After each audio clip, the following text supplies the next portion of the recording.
Hello, my name is Simon from CramTheExam and welcome to another video where I walk you through another FCE first exam question. And in this video I'm going to have a look at the Part 6 gapped text reading question from the use of English paper. I know it says Part 2 down there, but trust me, it's Part 6.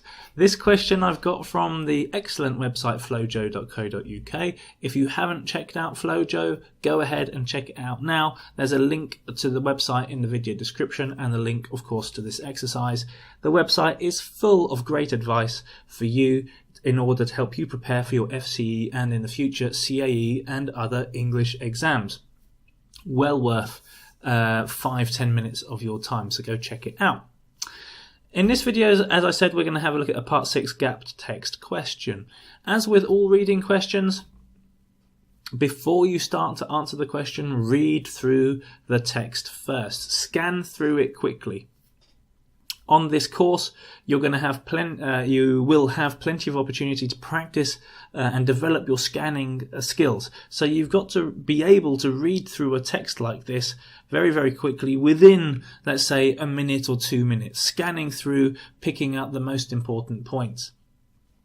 Find out what's going on, who's involved, what's the story, how things relate to one another. Build a picture in your mind of what the logical sequence of events are and who's talking to who and so on. Because if you have that information already in your head, when you come to the suggested answers, already you'll be able to eliminate a few of those straight away because they won't make sense given the context. As well as the context, we're also looking for clear vocabulary links. So let's find out what the answers are, and I'll explain to you as best as I can why they are the answers. Okay, so this article is about Sarah, who is a practicing acupuncturist. It'll be interesting to see what she says. I've had acupuncture, and I know if it hurts or not. I'll see what she says in this article. But anyway, let's get straight down to the first question. Alternative medicine is particularly important for me because I firmly believe that it works on the level of the body, mind, and spirit. Now, when you've got a gap, you've got to consider the text before and you've got to think about the text afterwards. But the answer might only relate to the text before or the text after, or it might relate to both the text before and after. So you've got to pay attention to the whole text around the gap, which is why you've got to read through the text before you start having a look at the answers. And indeed, after this, it talks about, of course, this medicine is very powerful and can consequently have potential powerful side effects. So we've got an interesting thing to point out straight away. Of course, this medicine. Now, does this sentence refer to the answer or does it refer to the text before the answer? Let's find out. The answer to question number 1 is G. It says, this is very different to Western medicine, which is supposed to work solely on the body. 2 things to point out. First of all, the question is, what is this? What does this refer to? This is a substitutive form which refers to something mentioned before. And in this case, it refers to alternative medicine, which works on the level of the body, mind, and spirit. And in G, it draws a contrast between alternative medicine and Western medicine, which is supposed to work only or solely on the body. So this answer fits into the context quite well, and this medicine refers back to alternative medicine, not Western medicines, not in the answer. So we've got a contextual link there, and we've got a vocabulary link between this and alternative medicine. If we go down to number 2, it says, the treatments consist largely of balancing the energy between the different meridians of a person's body. And then after the text, it says, treatment aims to free blocks of energy in these meridians, which may be causing ill health and which may have been there for many years.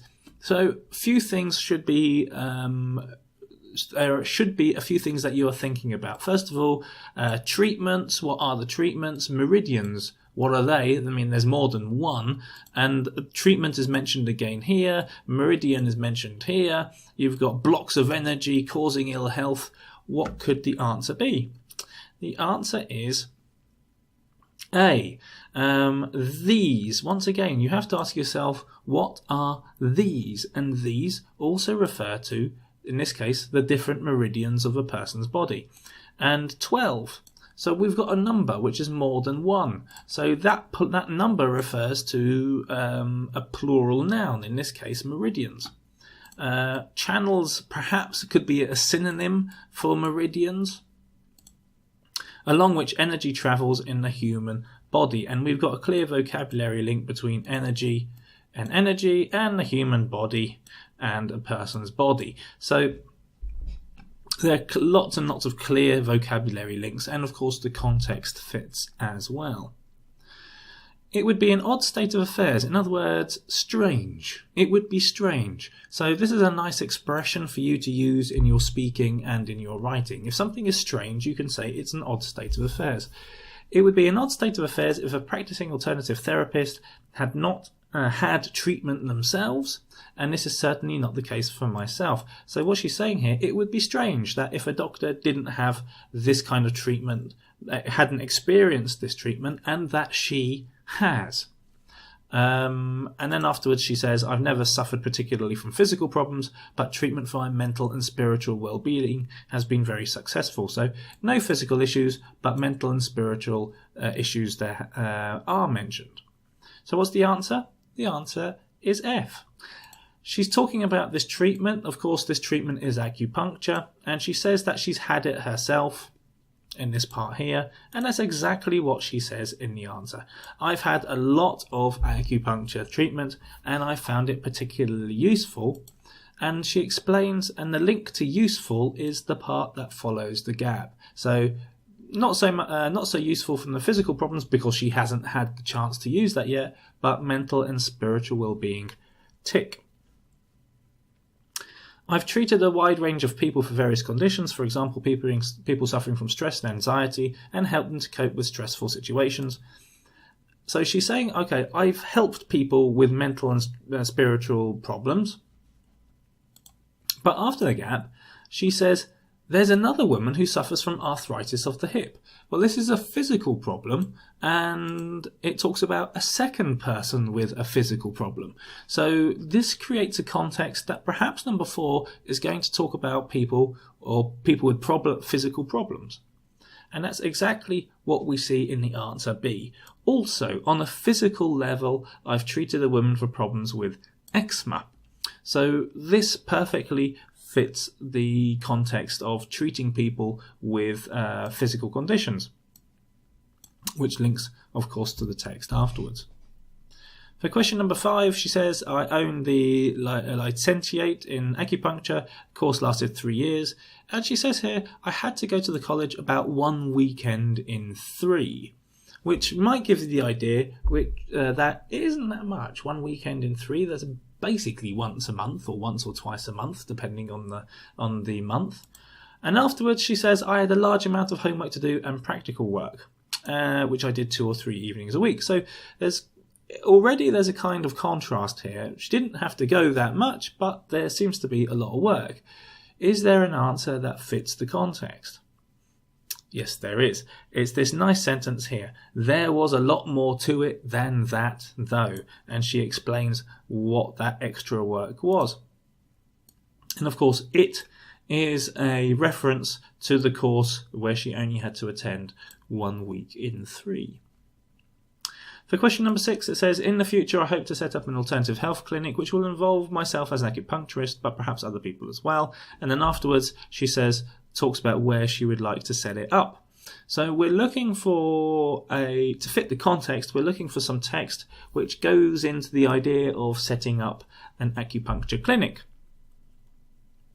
And indeed, we see this in answer number C, which links directly to, but perhaps with other people as well. Now, where's my arrow gone? Perhaps other people as well. And she tells you which other people in the answer. Practitioners of homeopathy, reflexology, aromatherapy, and perhaps counselling. So this fits both in terms of vocabulary and in terms of context into number 6. She doesn't mention pain. Acupuncture hurts a lot, especially in my case. So if anyone tells you it doesn't hurt, they're lying. But getting back to the exam question, if you had any problems following me or would like me to explain in any more detail, leave a comment below. If you disagree with me, leave a comment below. I'm happy to have a conversation with you to explain what the differences are.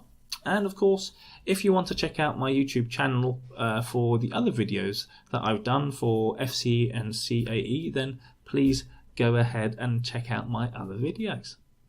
Okay, I'll see you again soon.